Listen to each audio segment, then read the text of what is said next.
सुप्रभात बच्चों, कैसे हो? अच्छे हो? हमने कल कविता पढ़ी थी कन्यादान, जिसके कवि थे ऋतुराज। तो एक बार हम ऋतुराज कविता के जो कवि हैं उसके जीवन परिचय पर ध्यान देंगे। उसके बाद जो कविता का सेकंड पार्ट है उसको पढ़ेंगे। कवि ऋतुराज, मैंने आपको बताया था कि ये जनवादी कवि हैं और इनका जन्म 1940 में राजस्थान के भरतपुर में हुआ था। इनकी आरंभिक शिक्षा भी भरतपुर में हुई थी। इन्होंने राजस्थान विश्वविद्यालय से एमए अंग्रेजी से की थी।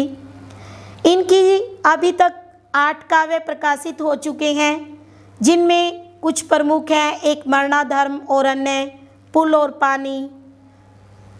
और पानी, सूरत वीरत आदि इनके प्रमुख काव्य हैं। ऋतुराज जो कवि हैं वो जन चेतना के कवि हैं। इन्होंने समाज की जो लोक जीवन और परिवेश है उससे संबंधित समस्याओं के बारे में बताया है। जो हम कन्यादान कविता पढ़ रहे हैं उसमें भी एक नारी की स्थिति के बारे में बताया है कि वो शादी के बंधन में बंधने के बाद कितनी मजबूर हो जाती है, उसके अपने माता पिता का भी उस पर अधिकार नहीं रहता। तो पहले जो पैरा था उसमें हमने पढ़ा था कि माँ का जो दुख है बेटी का कन्यादान करते समय बड़ा वास्तविक है। वो अपनी अंतिम धरोहर माँ बाप की होती है जब तक लड़की का कन्यादान नहीं हो जाता। कन्यादान जिस दिन कर दिया जाता है वो मानो अंतिम धरोहर है अपने माता पिता की। उसके बाद उस पर माता पिता का कोई अधिकार नहीं रह जाता। ये हमारे समाज की विडंबना है कि जिस घर में लड़की बड़ी हुई है उसी को उसके अधिकार छीन लिए जाते हैं। ससुराल पक्ष के लोग उस पर अपना अधिकार जमाते हैं। लड़की विवाह योग्य हो गई, उसकी शादी कर दी। माँ के मन में तरह तरह के विचार आए। वो समझती है कि मेरी बेटी अभी इतनी समझदार सयानी नहीं है, लेकिन फिर भी शादी के समय माँ अपनी बेटी को समझाती है कि ससुराल में जाकर उसको कैसे रहना है, क्या क्या करना है। माँ कहती है, माँ ने कहा पानी में झाँककर अपने चेहरे पर मत रीझना, आग रोटियाँ सेकने के लिए हैं, जलने के लिए नहीं।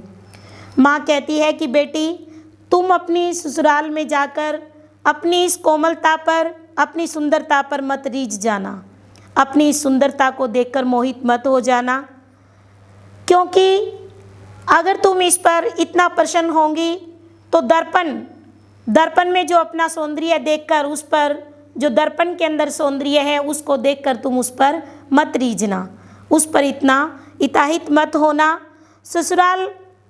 ससुराल पक्ष के लोग तेरी सुंदरता की सराहना करेंगे, उनकी सुंदरता को सुनकर तू विचलित मत होना, क्योंकि उनके द्वारा जो सराहना की जाएगी वही एक दिन तेरे दुख का कारण बन जाएगी। आग रोटियां सेकने के लिए हैं, जलने के लिए नहीं। माँ बेटी को कहती है कि ससुराल में जाकर घर परिवार के सभी लोगों का ध्यान रखना, उनके लिए खाना भी अच्छे से बनाना, सब कार्य अच्छे प्रकार से करना। लेकिन ऐसा नहीं है कि जिस आग में तू रोटियां सेकती है एक दिन तू ही उसमें जल जाए। कहने का मतलब कि माँ अपनी बेटी को कहती है कि इतना दबाव भी ससुराल में मत मानना कि जिस आग में हम रोटी सेकते हैं एक दिन वो लोग तुझे ही उसमें जला दें। वस्त्र और आभूषण शाब्दिक भ्रमों की तरह बंधन है स्त्री जीवन के। माँ कहती है वस्त्र और गहने जो हैं स्त्री के जीवन के बंधन है, ये उसे विवाह के बंधन में बांध देते हैं, उसके जीवन को बिल्कुल जकड़ कर रख देते हैं। उन बंधनों से जो उसको, उन गहनों को पाकर जो वो सोचती है कि ससुराल के लोग मुझसे बहुत प्यार करते हैं, जो ससुराल पक्ष से उसको वस्त्र और गहने मिले हैं उनको पाकर वो सोचती है कि मेरी ससुराल वाले बहुत अच्छे हैं, मुझे बहुत प्यार करते हैं। लेकिन वो गहने ही एक दिन क्या बन जाते हैं, उसके लिए बंधन बन जाते हैं, उसको उस गृहस्थी के बंधन में बांध देते हैं। बंधन है स्त्री जीवन के। माँ ने कहा कि स्त्री के जीवन के ये वस्त्र और ये गहने बंधन है, उसके अलावा कुछ भी नहीं है। आपके जीवन को उसमें जकड़ कर रख देते हैं। सोचती है कि ससुराल के लोग उससे प्यार करते हैं, परंतु सच्चाई तो ये है कि ये जो गहने हैं ये उसकी बेड़ियां हैं, जंजीरें उसके लिए बन गई हैं और घर के लोग उससे क्या है, नौकरों की तरह कार्य लेंगे, उस पर सभी अपना हक जमाएंगे। माँ बेटी को यही समझाती है कि घर परिवार के लोगों का ध्यान तो रखना है, लेकिन उनके नीचे नौकर बनकर नहीं रहना। माँ ने कहा लड़की होना पर लड़की जैसी दिखाई मत देना। माँ कहती है तुम लड़की तो हो ना, एक लड़की के जो गुण होते हैं उन गुणों को तो आपने उजागर करना है, लेकिन एक लड़की के जैसा कमज़ोर नहीं होना कि जैसे हमारे समाज के अंदर लड़कियां हैं कमज़ोर होती हैं, वो ससुराल पक्ष के द्वारा दी गई यातना को सहन करती रहती हैं। माँ बेटी को अंतिम बार यही समझाती है कन्यादान करते समय कि ससुराल में तुम लड़कियों की तरह तो रहना, सब अच्छे से सलीके से सब कुछ करना, लेकिन उनके किसी भी प्रकार के बंधन को सहन मत करना। वो आप पर का अगर कोई अत्याचार करती हैं तो उसको सहन नहीं करना। क्या है कि हमारी ये भोली भाली और जो निश्चल लड़कियां हैं उसको लोक व्यवहार ने हमेशा ही, लोक व्यवहार से उसको हमेशा ही माँ ने सावधान रहने के लिए कहा है कि एक लड़की जैसे कि अपने ससुराल के सभी लोगों का, घर का काम, उनकी देखभाल का सारा कार्य करती है, उसके बाद भी वो लोग उसे टिकने नहीं देते।